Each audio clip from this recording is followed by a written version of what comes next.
Baik, sayang sekali tadi Bang Tigor kita punya durasi yang sangat sedikit berdialog dengan Mas Sandi. Tadi hasil dari diskusi kita dengan Mas Sandi ada masalah penggusuran, reklamasi, begitu banjir. Dari jawaban dari Mas Sandi, apa yang paling mungkin realistis nanti dijalankan oleh pasangan ini menurut Bang Tigor?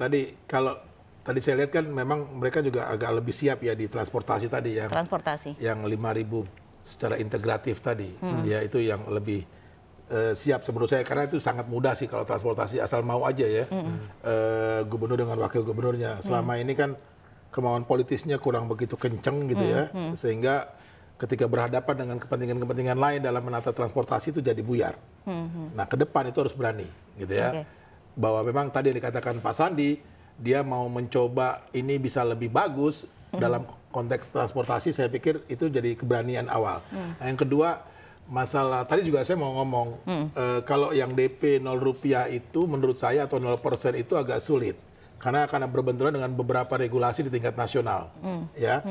Tapi saya nggak tahu, beberapa sih pernah saya coba waktu itu ketika regulasi-regulasi berkaitan dengan transportasi pernah waktu itu di lobi pemerintah pusatnya.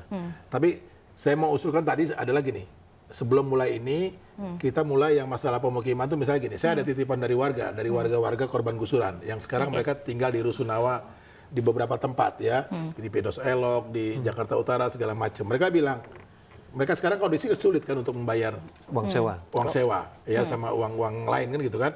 Nah, bagaimana juga ditingkatkan ekonomi mereka, jadi lebih baik sehingga bisa mengcover semua kebutuhan, karena itu jadi lebih sulit sekarang. Nah itu ada menunjukkan proses pemindahan mereka tidak dipersiapkan dengan baik, gitu. Nah ini yang ke depan yang harusnya dipikirkan. Kedua, mereka juga mengusulkan, kami diskusi, bagaimana Rusunawa jadi Rusunami. Artinya sekarang kan mereka sewa nih setiap bulan bayar, ya. Nah sekarang disupport mereka supaya bisa bayar, tapi bayar itu bagian dari cicilan ke depan. Jadi dirubah status bukan Rusunawa untuk mereka, tapi dirubah nanti kita buat lagi regulasinya, lihat lagi supaya mereka menjadi Rusunami. Jadi itu cicilan. Nah itu lebih realistis juga ke depan. Artinya gini, kalau secara regulasi kami perhatikan lebih mudah yang ini, ya merubah dari Rusunawa menjadi Rusunami.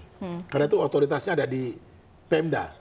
Jadi kebijakan-kebijakan Pemda yang harus dievaluasi. Kalau yang DP 0 rupiah atau 0% ini menyangkut ke regulasi dan regulasi tingkat nasional. Pak Nirwono, mungkin DP 0% ini termasuk dalam 4 poin visi misi yang memang dikatakan impossible begitu kan.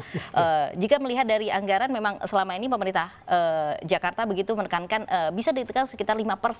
Akankah possible-kah DP 0% ini jalankan? Ya, sebenarnya ada beberapa catatan untuk penerapannya tadi. Satu, harus diinformasikan bahwa untuk DP 0% atau DP 0 rupiah ini bukan rumah tapak. Apalagi kalau dia berada di pusat kota Jakarta, dalam ketersediaan lahan itu sangat tidak ekonomis kalau kita membangun sebuah rumah tapak di daerah Monas sekitarnya gitu. Lahannya sudah tidak masuk. Akan lebih bijak kalau umpamanya dikatakan yang penting lokasi dulu.